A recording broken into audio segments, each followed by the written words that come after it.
Well, good morning, Patriots.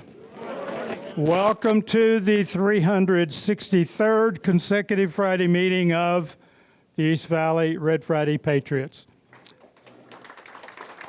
Thanks to each of you for joining us this morning in support of the mission of R.E.D to remember everyone deployed. We sincerely appreciate your enthusiastic support. You are true patriots. Thank you for your presence. You know, only 2 days ago, on May 13th, Americans observed Children of Fallen Patriots Day. And the observance is rightfully included as an integral part of National Military Appreciation Month, which honors Silver Star families, military spouses, active duty armed forces. It culminates with Memorial Day. So Children of Fallen Patriots Day honors the sons and the daughters of military heroes who died in service. These young people carried the weight of loss while still being asked to do all of the normal growing up that everyone else does. Getting through school, making friends, figuring out who they want to become, and all the while imagining a future that suddenly looks different than it once did. The day brings attention to their strength and the challenges they face. It reminds people that behind every fallen service member is a family learning to navigate life without them, often while dealing with sudden changes in income, routines, even emotional support. A fallen parent may be celebrated in a ceremony, but their child's everyday realities happen quietly, at home, and in classrooms. This observance makes room for those stories, not as tragedy on display, but as lives worth investing in. May 13 was selected as Children of Fallen Patriots Day due to it being the day that Arlington National Cemetery was established in 1864. This commemorative date allows all Americans to demonstrate their appreciation and support and applaud the resilience and strength of the young people whose lives were forever changed with the loss of a parent in service to our country. Just in the past 36 years, through the Gulf, Iraq, and Afghanistan wars, approximately 25,000 American children have lost a parent in military service. In the Vietnam War, 22,000 American kids lost their fathers. The number must have been staggering for War I and War II. Some of you may be familiar with the organization Children of Fallen Patriots Foundation, established in 2002.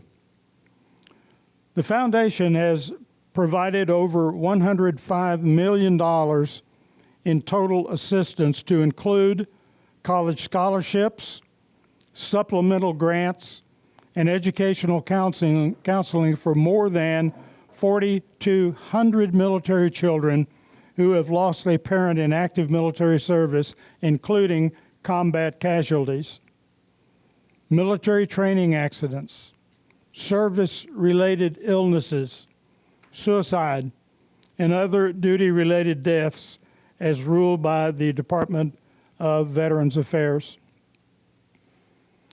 By the way, this particular charity, Children of Fallen Patriots Foundation, their charity score is 100%, earning it a 4-star rating with 96% of donations going towards programs.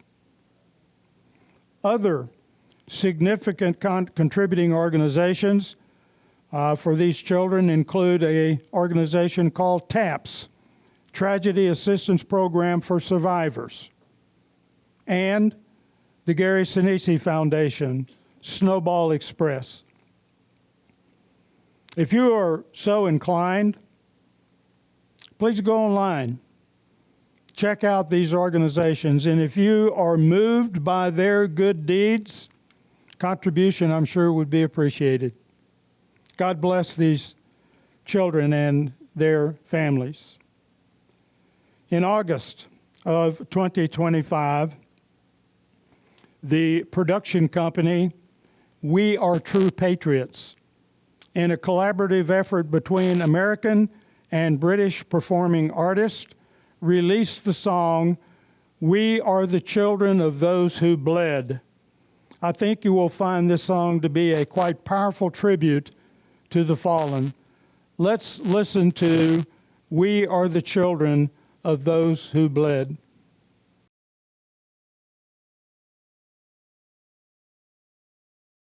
Join me in the pledge. I pledge allegiance to the flag of the United States of America and to the republic for which it stands, one nation under God, indivisible, with liberty and justice for all. This morning, I have the distinct pleasure of introducing our guest speaker, Douglas Godfrey. Doug is the Gold Star son of a United States Air Force Captain Johnny Howard Godfrey. And Captain Godfrey entered the United States Air Force from Arizona, and he served with the 1131st Special Activities Squadron. The U.S. Air Force 1131st Special Activities Squadron was a component of a highly classified Joint Unconventional Warfare Task Force operating during the Vietnam War, and they were active from April of '64 to September of 1973. Primarily, they were supporting MACV-SOG, which is the Military Assistance Command Vietnam Studies and Observation Group. That's Delta Force. The 1131st operated in extreme secrecy, often involving sanitized aircraft and personnel. The 1131st conducted covert operations, including deep reconnaissance, sabotage, and personnel recovery, primarily in Laos, Cambodia, and North Vietnam, providing 75% of intelligence on the Ho Chi Minh Trail. On January 11, 1966, Captain Godfrey piloted a single-seat Douglas A-1H attack aircraft. He was the third in a flight of 4 aircraft on a close air combat support mission over Sac Train Province, South Vietnam, 75 miles south of Saigon. A total of 266 United States A-1 Skyraider airplanes were lost during the Vietnam War.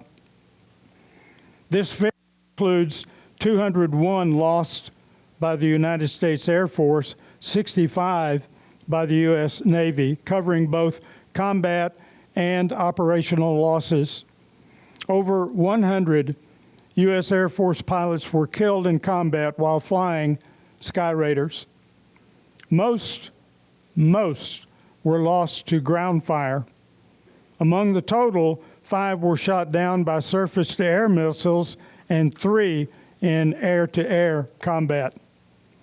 The last U.S. Navy A-1 Skyraider was lost in February 1968, while the Air Force continued using them for rescue escort support, referred to as Sandys, until November of 1972.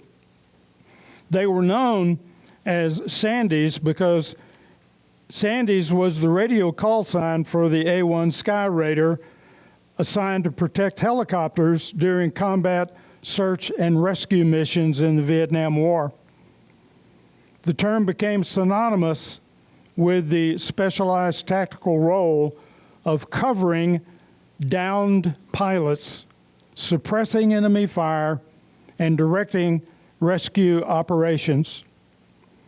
While making a pass over the assigned target area, Captain Godfrey's aircraft was hit by enemy ground fire, causing it to crash. The aircraft disintegrated upon impact, and Captain Godfrey was not observed to escape the aircraft before it hit the ground.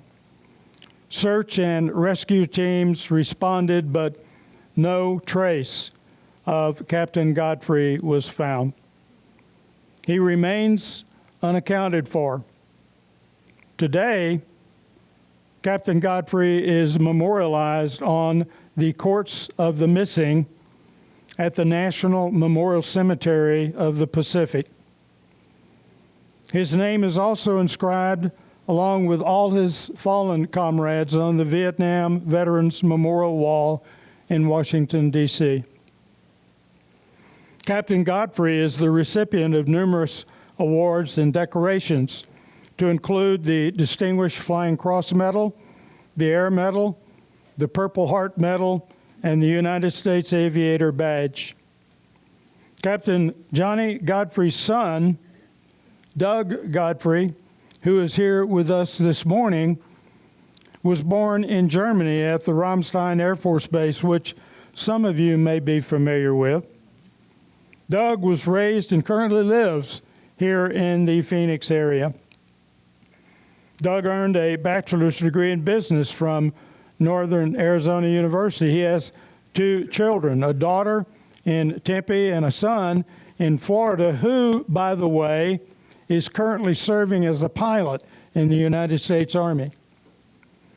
Doug has 35 years of business experience on 3 executive teams and transitioned to Ameriprise Financial as a financial advisor 12 years ago.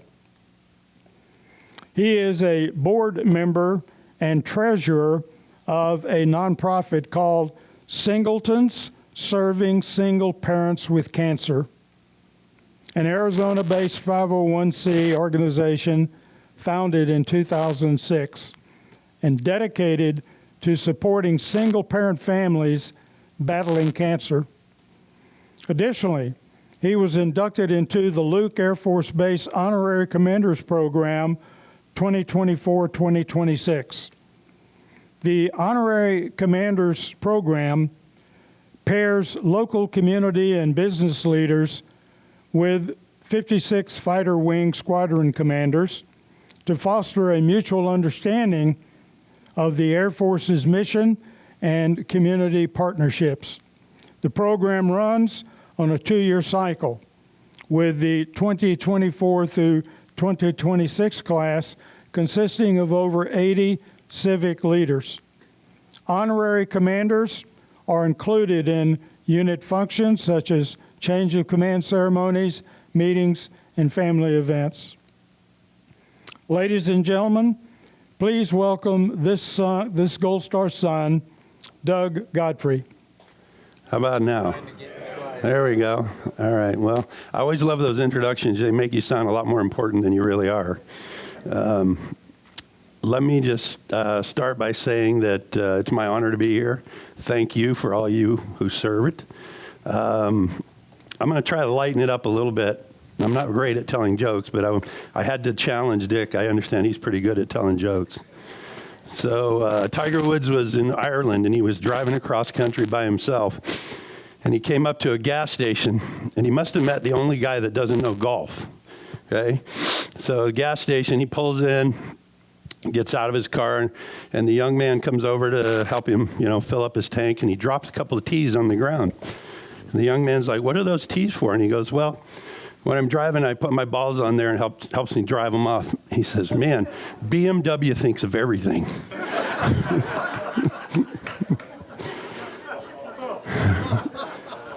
Oh, okay. I guess I did okay. Anyway, I want to share with you some experiences before I get to my Vietnam experience. I've had the honor and the pleasure of meeting some guys that flew with my dad in Germany. I wanted to tell you a little bit about that. Several years ago, I think it was about 15 years ago, well, let me back up because, in my generation, you didn't talk, my mom didn't talk about what happened to my dad. It was a subject you didn't talk about, okay? So for years, we really didn't know much about my father. So anyway, one day my mom called me and said, hey, I've got this packet. It's a group of people that flew with your dad in Germany, and they have reunions every couple of years. So I called my sister and I said, what do you think? Should we try to work our way into that group? And she's like, yeah, that sounds like fun. So we reached out. I emailed the guy and said, hey, we'd really like to come to the reunion, but, to be clear with you, we're not coming to boo-hoo about my dad. We're coming to have some beers with you. We want to hear the great stories. We want to see the pictures, So we went to these reunions, and I'm telling you, every 2 years, and we met some amazing people. Here in the Air Force, General Jack Chain was in charge of SAC in the early 80s. There were 2 guys that were Thunderbirds in that group. There was a guy that was Paul Carey was a prisoner of war in Vietnam.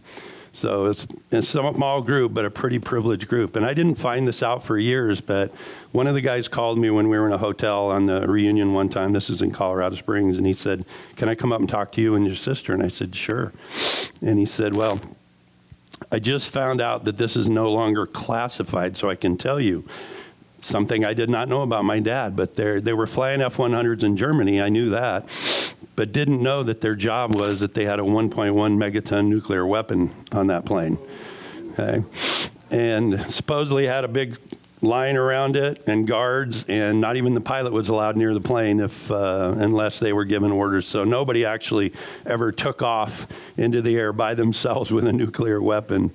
But my sister's lived in Europe for years, and her favorite city is Prague. And that guy told us that his target was Prague. And I've looked at pictures of that and thought, wow, what a shame that would have been to, ruin such an amazing, beautiful city. Thank God we never had to use those. Anyway, going to my trip to Vietnam, let me tell you how that came about. One day I think it was an email or a call from Luke Air Force Base, and they said, hey, if you're a Gold Star family member, we have a new program where you can come out and get a badge and you can or an ID card, and you can go off and on base all you want. And at first I'm thinking, I'm not sure what I'd need to go onto the base for, but yeah, why not? I'll go get the badge. So I went out there. The guy who was second in command was really cool to me. He took me around the base, went up in the tower, and he said, let me know when you want to leave the tower. I said, you'll have to drag me out of here, so you're going to be in charge of that. So I was having a lot of fun in the tower anyway. So anyway, it was nice to get the badge, and as we were talking, he said, there's only one other person that has done this, at Luke, and it was a lady. He said, she's got a nonprofit that you might be interested in. So he told me about it. It's called the Two Sides Project. By the way, I've got cards, before I forget, back on the back table there about the Two Sides Project. There's a website on the back, and there's actually a documentary about the Two Sides Project. So the story behind that is, you can see in the picture here, the lady towards the back without the hat. Her name is Margot. Margot lost her dad in Vietnam, and much rougher scenario than mine. Her mom kind of went off the deep end and got into a commune and basically put them off into, school. So her and her sister flailed for a while, and she got into drugs and alcohol. And in her early 20s, she kicked it. And when I met her, she's sober for like 20 years and just an amazing person. And she's decided somewhere along the way she had to get rid of that anger towards Vietnam. She said, I hated the word Vietnam. I hated hearing anything about Vietnam. But her idea, which was genius, was she went to the embassy in the U.S. first, and it didn't go over. But she went to the Vietnamese embassy and said, I want to meet families on the other side that have lost their loved ones. thus the two sides. And they said, we love the idea, we'll sponsor you. So the documentary, if you watch it, is the first group that went to Vietnam, and it was all Gold Star children. And I think there were 5 or 6 of them. And the idea was not just to go to Vietnam and see it, but actually go to the site where every person lost their father. Crazy enough, it had always been in the back of my mind that I want to go to Vietnam, not just to Vietnam. I want to go to stand on the ground where my father went down. And I was kind of blown away that I was going to get that opportunity. So we all took off for Vietnam, and I will tell you, we had so much fun as a group. First of all, the 5 of us really bonded. Mike there in front lost his dad also. By the way, all 3 of our fathers were Air Force pilots and from Arizona, which was a coincidence. I met his brother Jeff at Sons and Daughters in Touch. That's another group of Gold Star children. It's called Sons and Daughters in Touch. A guy in California started it, but they had a get-together at the Vietnam Wall years ago. And just so happened it was the same weekend that every year I get invited to the POWMI conference if I want to go. They pay you to fly out there, and then you have to pay your hotel and all that. But it's pretty amazing experience. I did it 3 times. So it just happened that Sons and Daughters in Touch were doing a get-together at the Wall that day. It was on Father's Day, of all things. My son was with me. So anyway, I met a guy from Phoenix. It was his brother, Jeff, and he was there with his son. So when Margot said to me, hey, would you like to put a trip together? I said, yeah. She said, well, do you know anybody else? And I'm like, yeah, actually, I know 2 brothers here in Scottsdale that might be interested. Well, they were definitely interested, so we started to put the trip together. The hard part was Jeff got cancer a week before we left, so he was not able to go. But Mike and his wife, the one lady in the middle you can barely see is my sister, went with me. And she spends half her time in San Francisco in the winter and the other half in South France. She's got a really rough life. And Margot recently, she married a guy from Belgium, and she just moved to Belgium. So anyway, so we put this group together, and we decided, Margot goes to the Vietnamese government. And so let me just address that right off. You have to separate the government from the people. Okay? It's a communist government. Believe me, I'm well aware. We talked to embassy officials over there, and they remind us, that their number one goal is to keep their communism. They take bribes, and so I'm not a fan of the government. But I am a fan of the Vietnamese people now. So we all got to choose where did we want to go, what did we want to do while there. So part of it was what we wanted to do, and part of it was a little propaganda. They wanted us to go see, Ho Chi's Men Memorial or whatever, and some other things that I was hesitant to do. But so we went from north to south. We were in Hanoi, we were in Ha Long Bay, we were in Hoi An, Hue. We were in Cam Bay. Okay, there's a story about that. Don't let me forget. But that's if I forget Cam Bay. And then we were down in Saigon, of course. And our sites were towards the end of the trip where our fathers went down. We went together, all 5 of us, to all 3 of those sites. So I'll share that with you in a minute. But all right, I need my clicker here, I guess. So that first one is, I don't know if you've heard about the train street in Vietnam. They actually have a train that goes through there, and it's so close to the buildings that we were sitting on the side. You had to turn this way so that the plane or the train didn't take your knees off. It was that tight. It was a pretty crazy experience, but it was fun. So again, we had some fun experiences while we were there. Let's see. Oops, back. So, I'm going too far. I'm going back here. So one of the things we did is we met an official with the Vietnamese government. This guy was a gunner. So, I kind of offhand say he might have been the one shooting my dad down. Who knows? But Anyway, he was a fascinating man, and he gave us a presentation for an hour. There's things that we didn't know about Vietnam. It was interesting to learn. But he asked if we had any questions at the end. I said, yeah, I actually do have a question. What does Vietnam think about how China has decided that the South China Sea is theirs? And he said, Doug, it's a really fascinating statement he made. He says, we're afraid to have an ocean without a coast. So anyway, it was interesting story, very fascinating guy. We had a good time. And there's a picture of him. He's holding on his phone where he was, in the Vietnam War. Before I get to this, I also, somewhere along the way, I'm going to show you a picture of a guy. Right before I left for Vietnam, I was sitting there on my phone one day reading news, and I came across a story of a fighter pilot for Vietnam. And he wrote an interesting article in there somewhere. He said something about, we're a forgiving and loving people. And, I wasn't so sure how I was going to feel about the Vietnamese people when I got there, but I saw that article and I mentioned it to Margot. Within 24 hours, she said, we found that pilot through my contacts. He's going to be at our event. So I thought that was pretty crazy.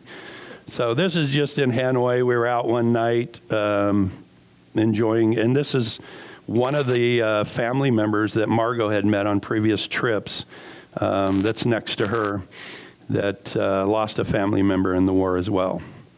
So it's a beautiful view of the Hanoi there. So the guy in the middle in the back there is Mark Napper. He's the ambassador to Vietnam. We were able to spend about an hour and a half with him. His father was a Vietnam vet. He was interested to hear our stories. And of course, the guy next to him, as we mentioned, is the guy that we met with earlier, the Vietnamese official. The funny part about it was when we were meeting with Mark Napper, it was the same day as this dinner. My sister's like, hey, can I leave a message for that? I forget the guy's name, the Vietnamese official.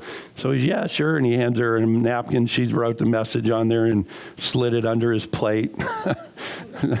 So it was pretty interesting. But Napper was a great guy. We really enjoyed speaking to him, and again, learning more about Vietnam and the whole thing. Another picture of us with Mark Napper. The guy on I would say your far left is the top military official in Vietnam. I forget his exact title, but interesting guy as well that we enjoyed meeting. This was after we met the families, and there's pictures that should be before this, but so we did the two sides. We met around a big U-shaped table with families who lost their loved ones, and went around one by one, and everybody told the story about their family member, the Vietnamese people, ourselves. It was interesting. And this is the pilot that's sitting next to me that I mentioned earlier. He was their top ace in Vietnam, by the way. We're sitting there with my phone, and Google Translate trying to have a conversation. But I will tell you, I really fell in love with the Vietnamese people while I was there. They're good people, I always say that governments start wars and the rest of us get dragged into it, So my opinion towards the people there changed completely. Everywhere we went, we were, treated well. We were, people off the streets would stop us. As a matter of fact, one of our favorite stories is about Dina. I'll show you her in a second. So there are 5 of us are walking around. We're in a hotel around this lake in Vietnam, or Hanoi. We used to get out and walk in the mornings. It was beautiful. And in the weekend, they closed it all off, and they have families, riding their bicycles. There was ballroom dancing. There were, women doing yoga classes and all that. It's a center of that city where people really get out with their families and enjoy it. But we were walking around with the 5 of us, and this one guy's like, hey, can we take a picture of you? He's trying to motion. So we all kind of pull together, and he goes, no, the blonde. No, just the blonde. Of course, we had a translator, so, he didn't speak English, obviously, but it was hilarious. So, there was the There was a sign on a business right after that said Toy U, and we decided to nickname her Toy U.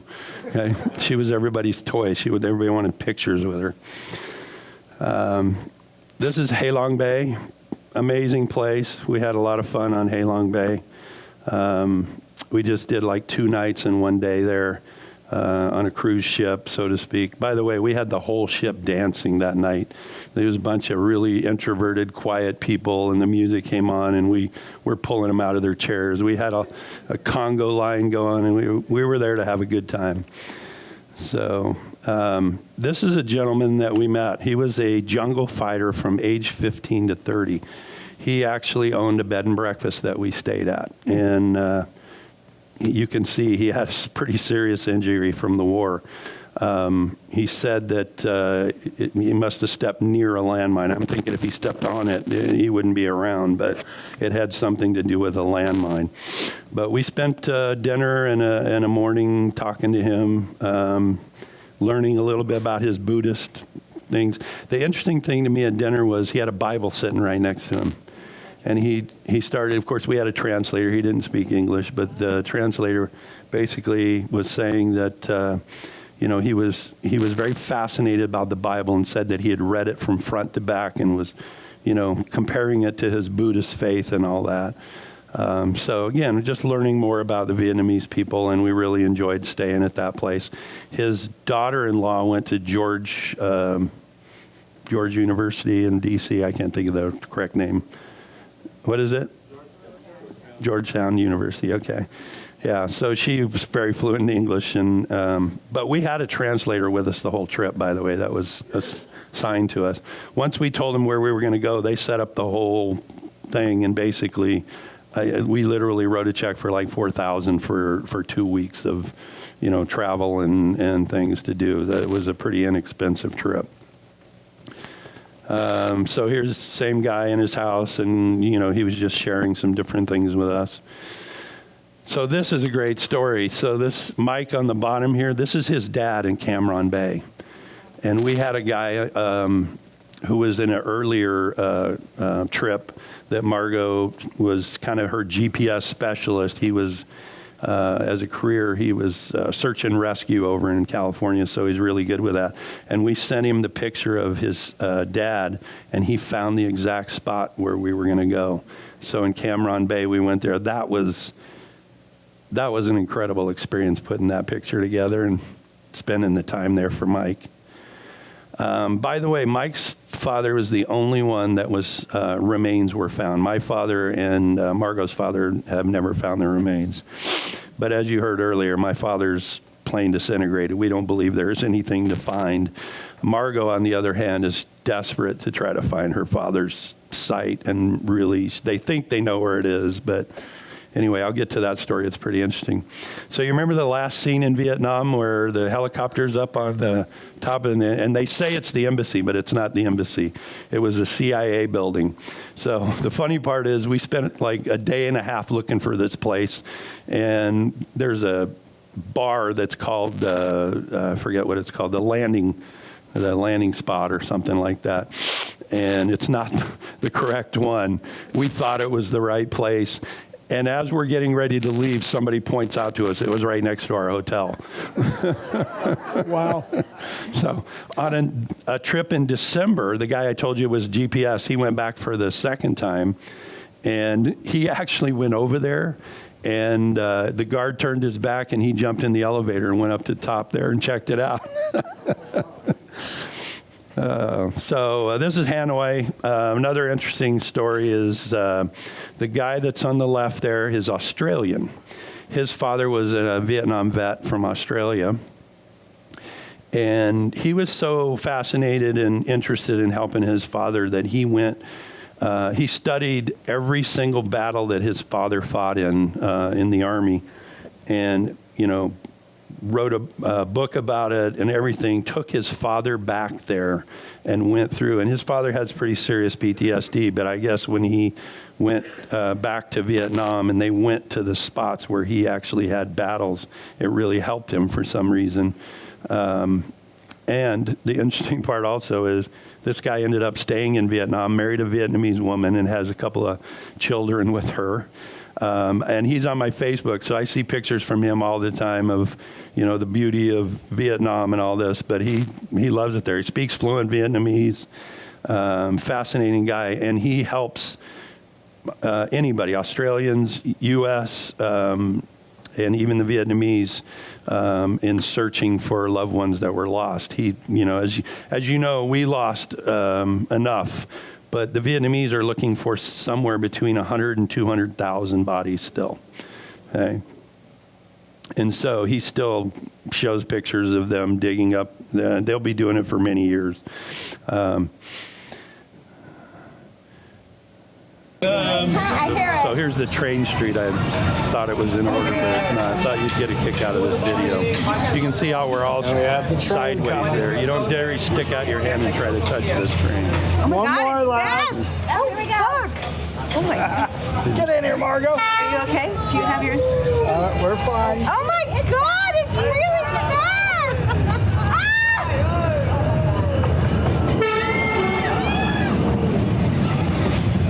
Wow. Oh my God. You hear Margot in the background. Oh my God.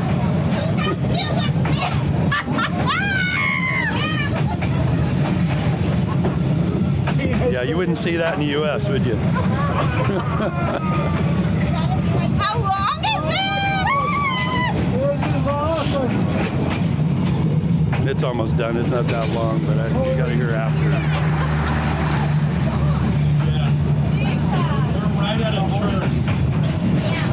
Wow. So he goes through there, I think, like 4 times a day, 2 in each direction. There's my sister. We were all pretty blown. When's the next one? Anyway, some of the people in Vietnam, I took pictures of her. And by the way, I asked for permission before I'm taking pictures of a little girl, But what I was fascinated was, it was right before the Tet, which is like their big New Year's celebration. And they're all dressed up and taking pictures and everything. So we kind of had a time. We visited a Buddhist temple, which was interesting.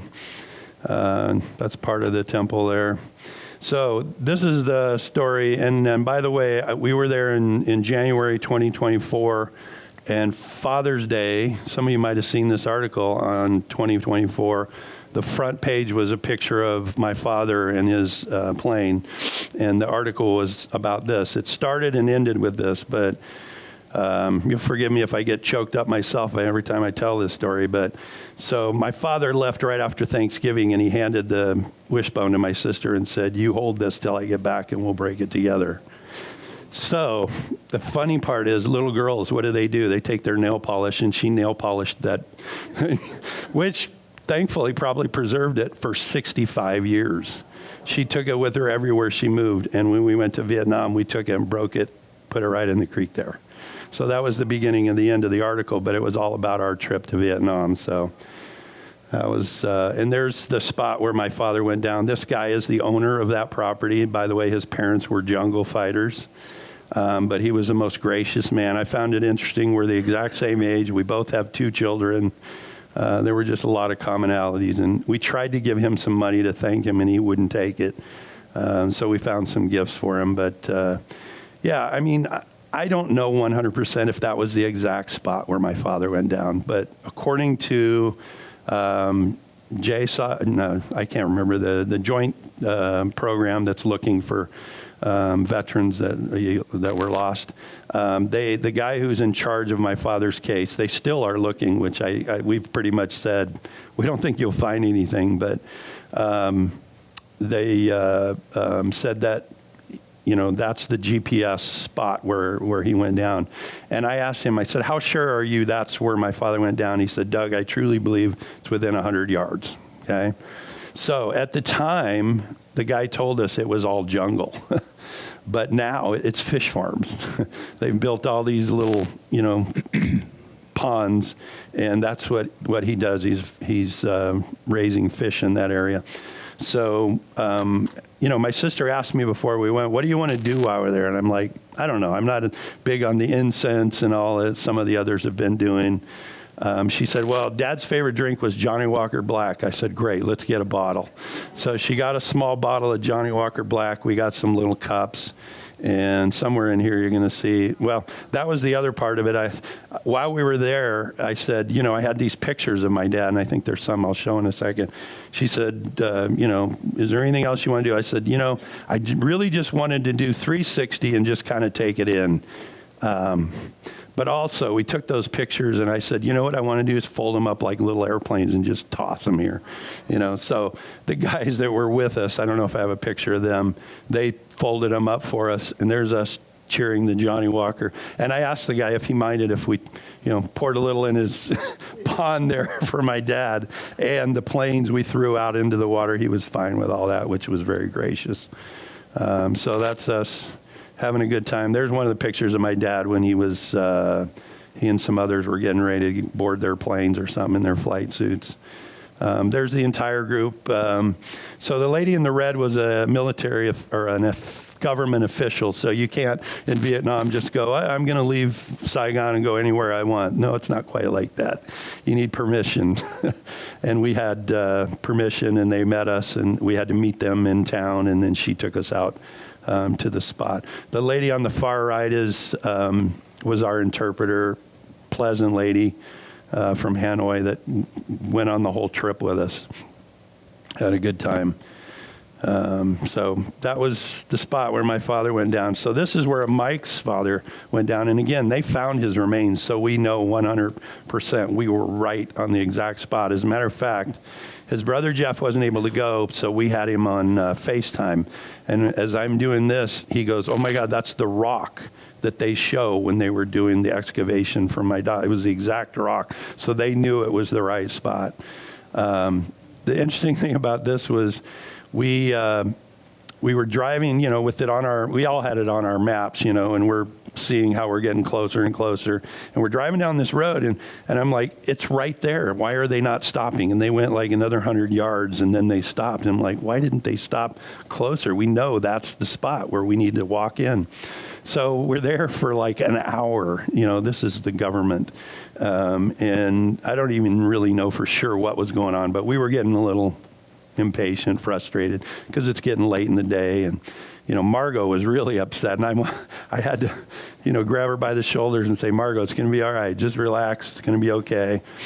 And I tell that because right after that, she went and grabbed a bunch of water. She started handing out water. It was hot. And, she came back, and all of a sudden we're going to the spot. And I'm like, water diplomacy, that works really good.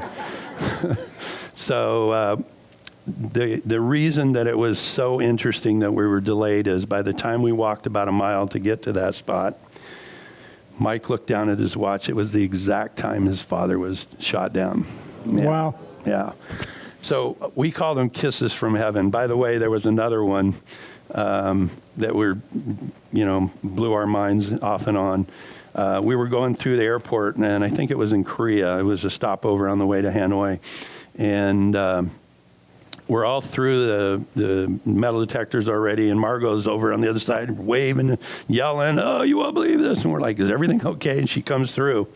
Her boarding pass had a red stamp on it that was random, and it said, Dad. Yeah. So this was their spot, and we walked out just as it was getting dark, so it was perfect. When we were in Saigon, we stayed at a hotel, that some other government officials called the Rex. Anybody ever heard of the Rex? No? All of the government briefings every day during the Vietnam War were at the Rex at this spot. It's like the second or third floor. It's an outside terrace bar restaurant area. And Margot had never stayed there, so she was all excited when she found out we were going to be able to stay at the Rex. And it was a pretty cool little hotel, and it was great location. So that's me and my sister there. One of the things that they had us do for their, I call it propaganda a little bit, is in central Vietnam. It was right near the DMZ. We actually visited that. they were showing us that there's still a lot of ordnance. There's a lot of acreage in Vietnam that cannot be farmed. They cannot do anything with because there's so much ordnance that they haven't cleared yet. So this is these ladies' job is going through and clearing ordnance. And they have signs for the kids, do not touch metal or anything that you see. Let us know if you see it. There's a lot of education. I guess I'm a little out of order because this was earlier in the trip. Halong Bay, we had a good time kayaking. There were monkeys on the side of the rocks there. And then we had to go through this underground cave there to get to this lake that we spent about an hour kayaking around. It was beautiful. This is, you can see where, I don't know if you can notice, but I'm tearing up a little bit. And the date, I forgot to tell you, the date we left for Vietnam was January 11th, was the date my father went down. A week later, January 17th, we were on Halong Bay. That was my father's birthday. Yeah. So, Margot did something pretty amazing. She went to the ship's captain and said, hey, we'd like to rent our own boat and just the 5 of us go off on our own. Can we do that? And she's like, yeah, I'll get you a boat. So she got a boat, and that's what we did. We went off on our own, and it was just a perfect evening. The beauty was amazing. I hope I have a couple of pictures in here to show you. There's our group. Yeah, I'm way out of order. This was earlier in the trip. Anybody know what that is? You would remember it as the Hanoi Hilton. Okay, so the French actually built it, I guess, and used it during their time for Vietnamese prisoners. So they enjoyed turning it around and using it to prisoners for the French and Americans. You can see John McCain there in the front being released. So these are the 2 ladies that were families that lost their loved ones. So I asked them if I could take a picture, and I texted back to my girlfriend, and I said, you've been replaced. You women will love her response, hussies.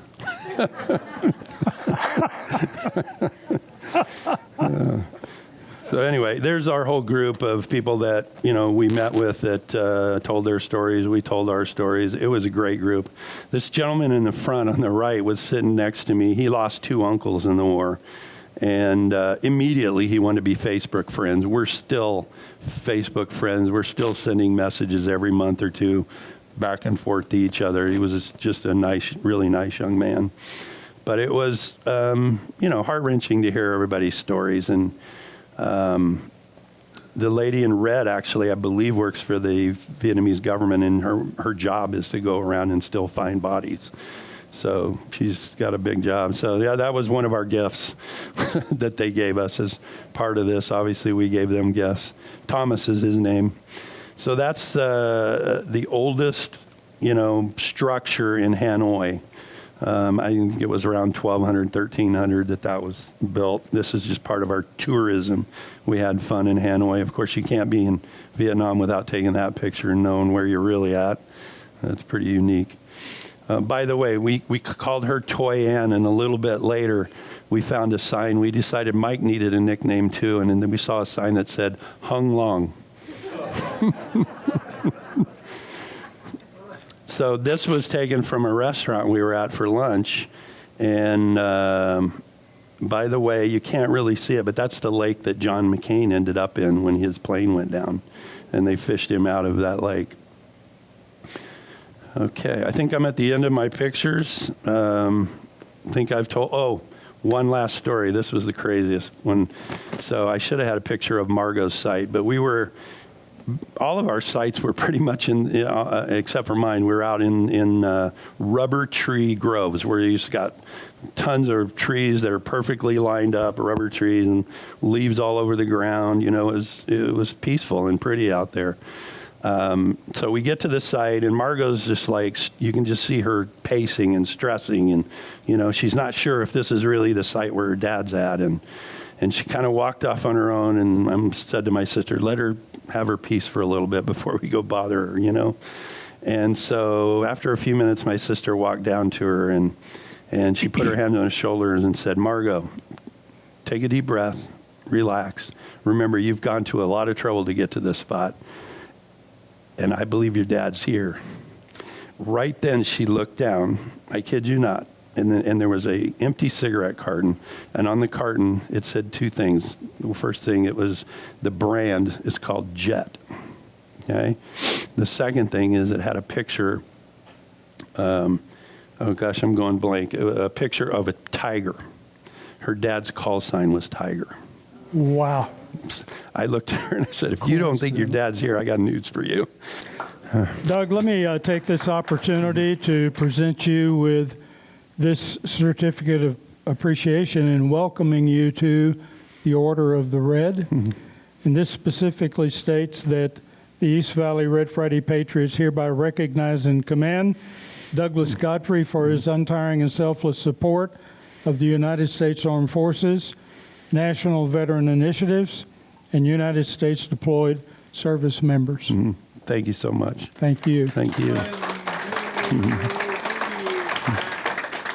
And does this mean free unlimited breakfast is anytime I show up on Friday? It means breakfast. I want to take this opportunity as well to present you with this Red Friday lapel pin.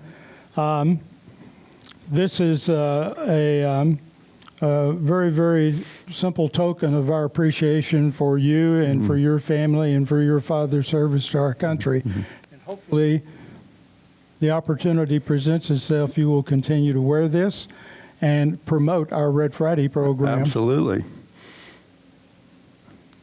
Is that machine washable?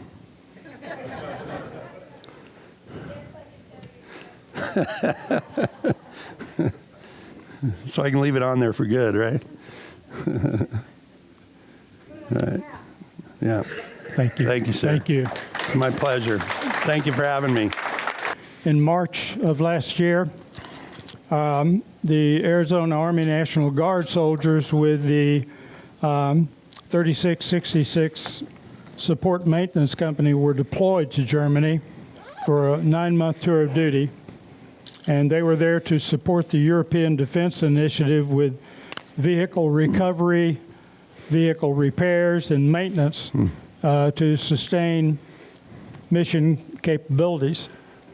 And in January of this year, the 3666 returned to Papago Park, and they were welcomed not only by family, friends, and fellow service members, but by none other than the Apache Trail Chapter, National Society, Daughters of the American Revolution. So here to highlight the homecoming, please welcome prominent DAR member, faithful Red Friday member, Sarah Klug. Good morning. My name is Sarah Klug, and in October of last year, this wonderful group organized through the DAR chapter in supporting the Arizona National Guard 3666 Support Maintenance Company was deployed to Germany. After 9 months, the unit returned stateside in January of this year. On April 18th, our chapter was invited to attend a Yellow Ribbon reintegration program, which is attended by Nancy Fassbender and myself. This was the first time that we had ever attended a reintegration program, which I didn't understand.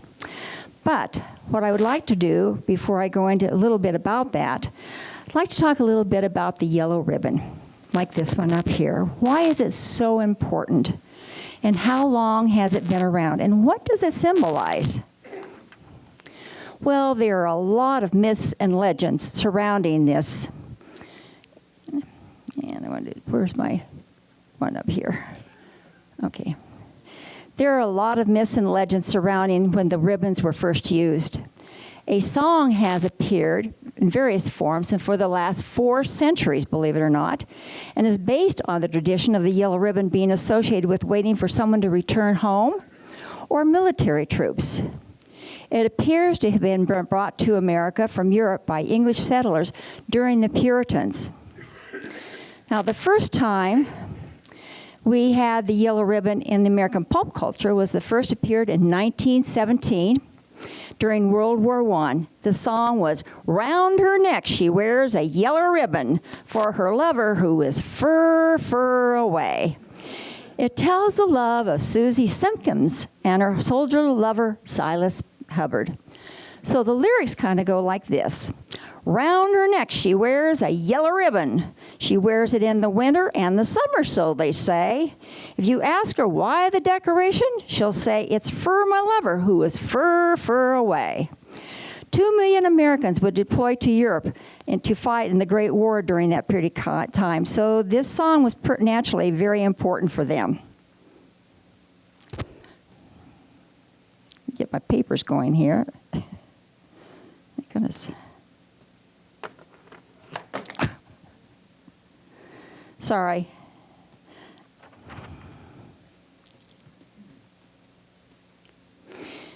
So in 1949, after World War II, John Wayne Western, She Wore a Yellow Ribbon, revived the practice again with actress Joanne Drew donning a yellow ribbon to remember her lover, the Duke, who was a cavalry officer. And some of you may actually remember this movie. Years later, in 1973, the custom was revived one more time. It was the Tie Your Ribbon Around the Old Oak Tree by Tony Orlando and Dawn. I'm sure many of you remember that. It's about a man who was incarcerated for 3 years, and now he's on a bus coming home.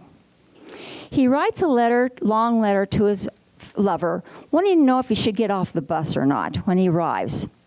He tells her lover to tie a yellow ribbon around the old oak tree if she wants him. She ties hundreds of yellow ribbons, and of course, there was a very happy ending. In 1975, which is just a few years later, inspired by a song, by this particular song, Gail Magruder, and I'm sure some of you remember that name, her porch with yellow ribbons to welcome her husband, Jeb Stuart Magruder, home from prison. The story and the Magruder porch was covered by news articles because Magruder was the President Nixon's operative for during Watergate. I'm going to go back to this one more time, sorry.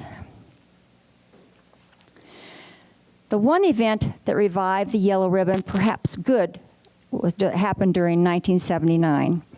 You may recall in November 1979, Bruce Langan, chargé d'affaires, and 51 others were taken hostage at the embassy in Tehran and held for 444 days.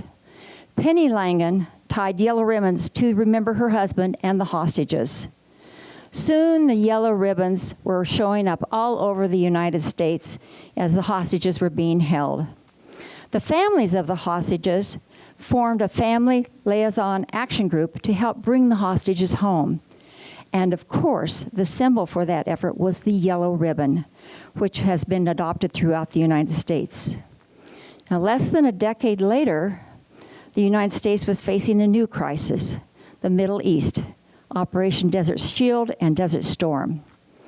As American troops deployed to remove Iraq from Kuwait, Americans once more tied the yellow ribbons around their ribbons to remember their deployed ones, keeping the tradition very much alive. The yellow ribbon can be used to remember anyone who should be home and isn't for any good reason until they return.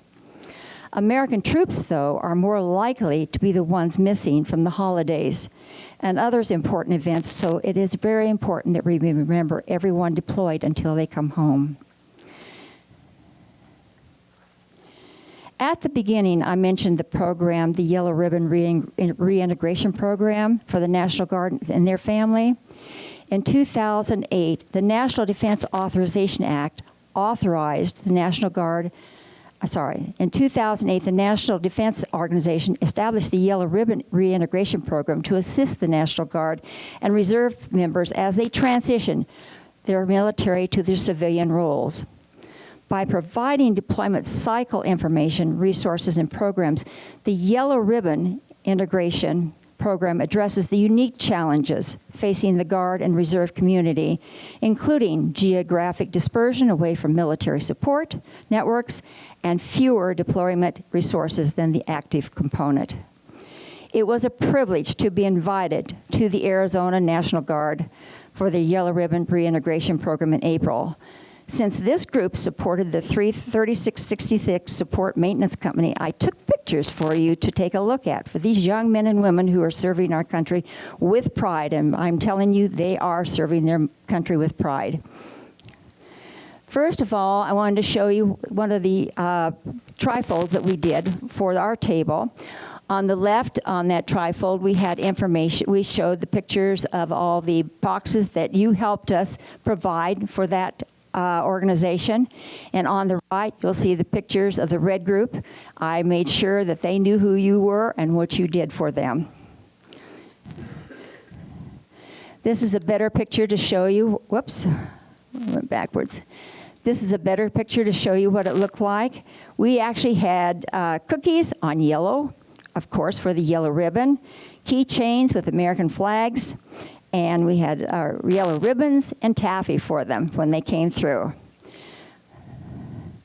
I'm going to show you some pictures of some of these young men and women that were there overseas, and maybe you'll see yourself in them when you were young too. This group of men and women were awesome. I can't tell you anything more than that, other than I have seen a band of brothers and sisters very, very close together.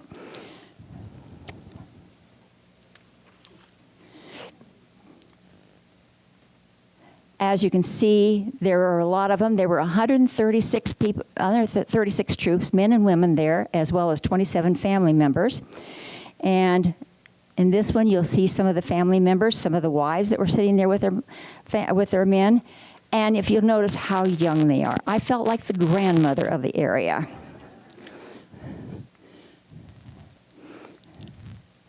And of course, the children. The children were there with their parents. And think of these children. Remember that they were gone. Their mothers or fathers were gone for 9 months. And these children were without their mothers and fathers during that period of time. And they were so happy to have them back. They were quite a rowdy group. They were quite a rowdy group. There were a lot of them that had really a lot of fun. They had speakers, and after the speakers were done, then they would come over to the section where all the vendors were. We were very privileged to be one of the ones invited to be one of the vendors there. And so they were very happy to pose for me for pictures. I will need to tell you that one gentleman came up to me and he says, I was in the mailroom, which I didn't ask. He said, I was in the mailroom. And let me tell you about those boxes. He says, those boxes would come in maybe 1 or 2 a day, and then all of a sudden there'd be 50 of them that would come in at one time. And I said, I had to carry all those boxes.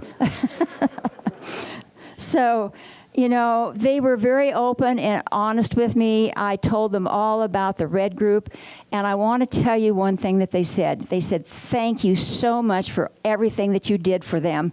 They said, we had so many goodies, we couldn't get past it. And I said, they were great for their teeth, too, by the way.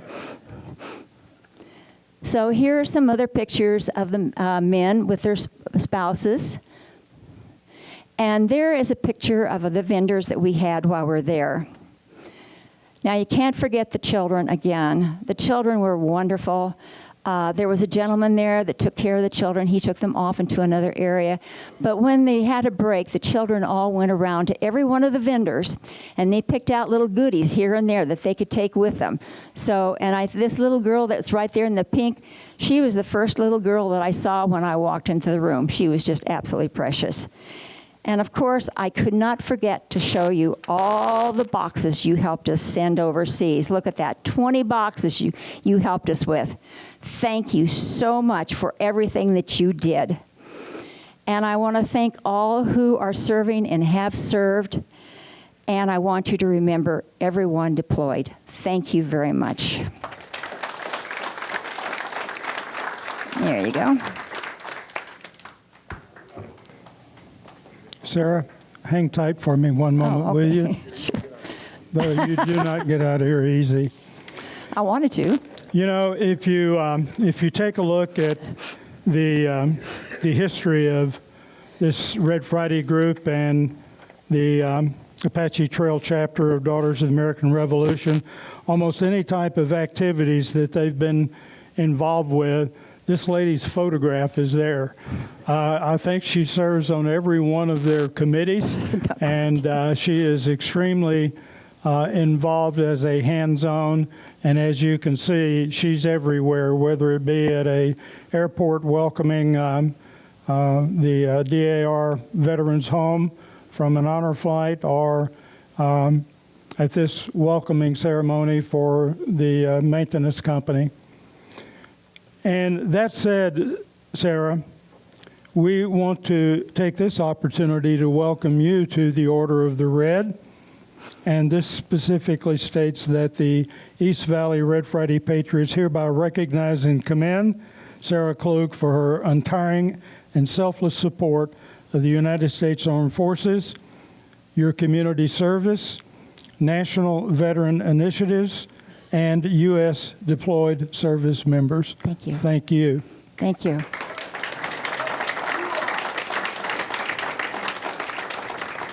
And it goes without saying that it is time that we take this opportunity to have this Red Friday pin prominently displayed on your blouse. Thank you, Sarah. Thank you, Dick. Thank you so much. Absolutely. It's my pleasure. I do have a few announcements. Last Saturday, May 9th, we were privileged to have an exhibit at the Drop Zone event sponsored by Congressman Andy Biggs' Arizona 5th District office. There were 71 exhibitors present, and I was pleased with the turnout of attendees there. Don Stevens and Dennis O'Grady and I manned the Red Friday booth. And then Nancy Fassbender had a booth there where she was manning Wreaths Across America exhibit. Mike Overmeyer manned the Military Order of the Purple Heart exhibit. And the DAR exhibit was manned by Kelly McDonald, Sarah, and Karen Confederate. So I do believe that our participation was worthwhile, and hopefully we'll have a few of the folks we spoke with at that event join us for Red Friday. By the way, before you click, Barry, take a look at each of these exhibits. And I want you to tell me if there's something outstanding in these exhibits. We have guest speakers scheduled to join us for these coming weeks, and I think you'll find that their presentations will be very informative. So please plan to be in attendance, support our speakers, and demonstrate our appreciation for their support of our program. Now, about this time in May last year, Dave Helfer, Dave, raise your hands. Dave Helfer headed to Washington, D.C. with a group of deserving veterans on the honor flight. Dave was accompanied by his guardian, Richard Bartlow. Now, Dave and Richard, just stand up there one second. You'll notice that they're wearing the honor flight shirts that they wore last May. We're really glad that you guys brought those in. So a number of Dave's friends hosted a send-off for them, and we even arranged for a chauffeur to transport Dave and Richard to the airport. And I'm very glad that you made that trip. It was well-deserved in tribute to your 8 years of service in the United States Navy. To all of you veterans who have not yet sent in an application for the honor flight, I strongly encourage you to do so. You've earned that honor. And if you need guidance on submitting the application, get with me and I'll be more than happy to assist you. By the way, for those of you who may not know, Dave Helfer is the godfather of this Red Friday organization.